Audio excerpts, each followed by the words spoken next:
Então, isso precisa de uma reflexão. Isso chamou a atenção do reitor da USP, o professor Carlotti, que criou um grupo de trabalho do qual fazemos parte, Kátia e eu, né, para exatamente discutir a educação e o papel da Universidade de São Paulo dentro desse novo contexto. Aí, sendo entrevistado, eu, Mozart e Kátia. Ela também, são raros os cursos que têm também essa ideia da escolha. Acho que isso é importante. A universidade hoje ela tem um papel relevante na pesquisa, né?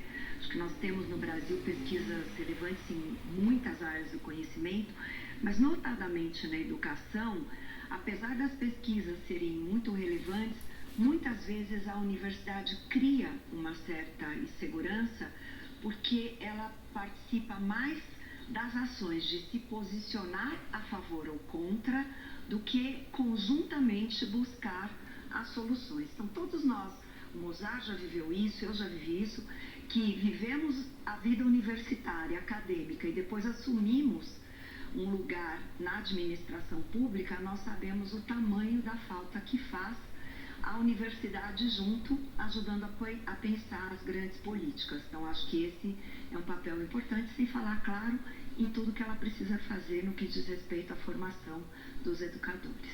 Bom gancho, então, porque melhorar a educação significa também valorizar o professor. Nós ouvimos a opinião de Cláudia Costin, diretora do Centro de Excelência e Inovação em Políticas Educacionais da FGV. Para melhorarmos a educação básica no Brasil, vai ser muito importante tornar a profissão de professor mais atrativa, mas isso não quer dizer só salário, é olhar para o professor como um profissional e formá-lo profissionalmente. Isso quer dizer, entre outras coisas, transformar o currículo das instituições que formam professores num currículo muito mais profissionalizante, preparatório para uma das mais complexas das profissões. E, além disso, a formação continuada em serviço dialogar mais com a prática profissional do professor.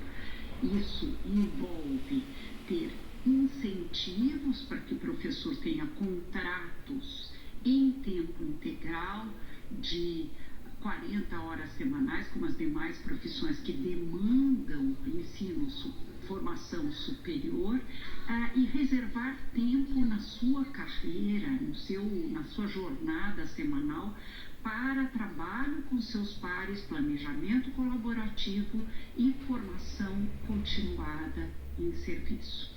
Agradeço muito a Cláudia Costin pela participação. O que mais que vocês gostariam de chamar a atenção sobre a formação do professor? Olha, é tão interessante, voltando sempre ao motivo, né, pensar dos desafios do governo e desse ministério que recém assumiu a administração federal. Eu fiquei muito impactada quando eu fui secretária de Educação Básica, de entender com muito mais profundidade e clareza aspectos bem desafiadores da formação de professores. Hoje a formação de professores no Brasil, ela está em muitas mãos.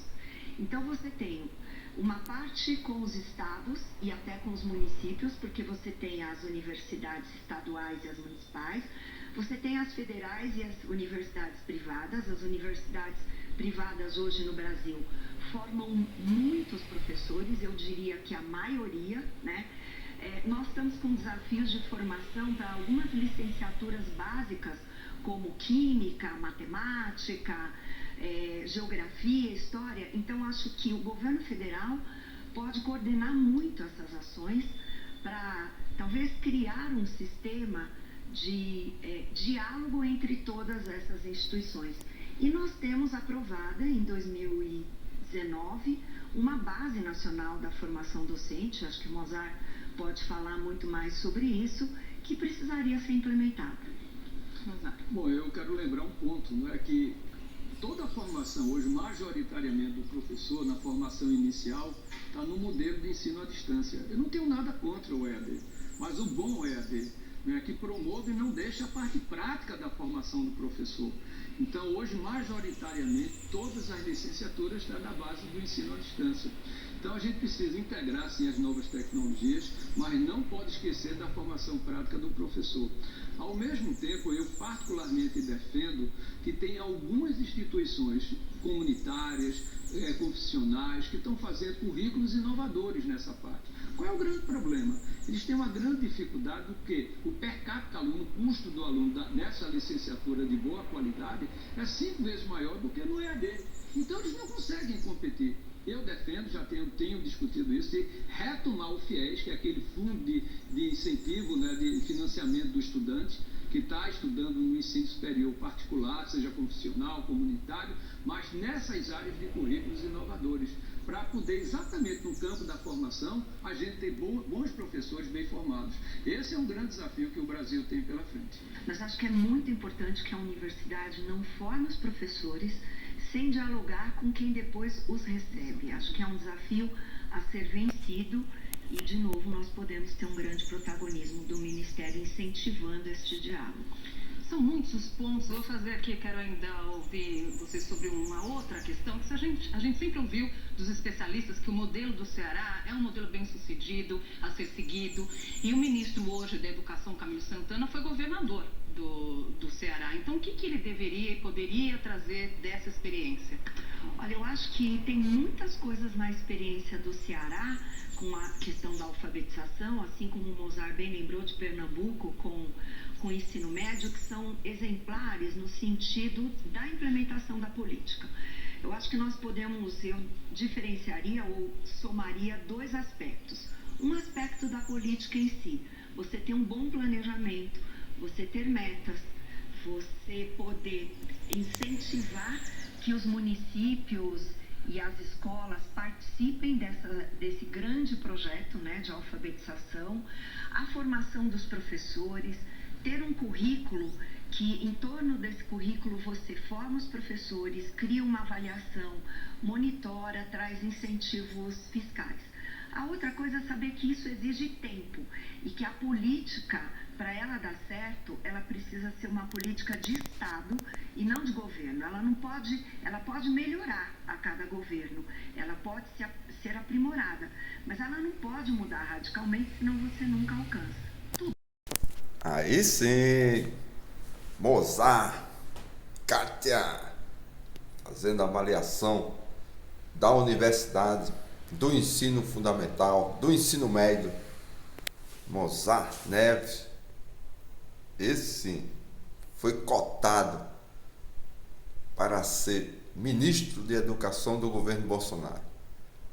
E mudaram. Bolsonaro realmente teve muita dificuldade na educação, principalmente com o ministro. Mudou 3 vezes o ministro. E agora Lula tem a oportunidade, juntamente com Mozart, Kátia e outros brasileiros, educadores, preocupados com a educação, a crise na educação, principalmente depois da pandemia. Falando em universidade, o grande problema, o maior desafio na universidade é motivar os professores. Motivando os professores, motivam os estudantes. Veja o que acontece com a bolsa do PIBIC, Programa Institucionalizado de Bolsa de Iniciação Científica. Na UFCG, por exemplo, tem mestrado, doutorado em alguns cursos como Ciência da Computação, Engenharia Elétrica. Na seleção é colocado em pé de igualdade, com licenciaturas em Física de Cajazeiras, Campus Cajazeiras, licenciatura em Física da UFCG Campus Cuité, onde o professor Rafael leciona. Aliás, comecei em Cajazeiras, depois de 16 anos, fui para Cuité em 2007, no primeiro campus do governo Lula, entregue pronto. costumo dizer também, o mais belo do Nordeste. É isso mesmo. Sendo que nem Lula nem Bolsonaro fizeram referência ainda. A dificuldade é grande, trabalhando lá no Curimataú paraibano. Temos professores qualificados, com doutorado, mas não existe incentivo. A própria instituição falha no intercâmbio científico. Então o desafio é grande. E a gente tem que começar em casa, dentro da própria instituição, fazendo esta avaliação. Não é esperar que venha de cima para baixo. É preciso começar o debate na universidade. Blog Ciências e Educação, aqui, registrando este debate maravilhoso na TV Cultura, programa Opinião, hoje, dia 17 de fevereiro de 2023. Valeu!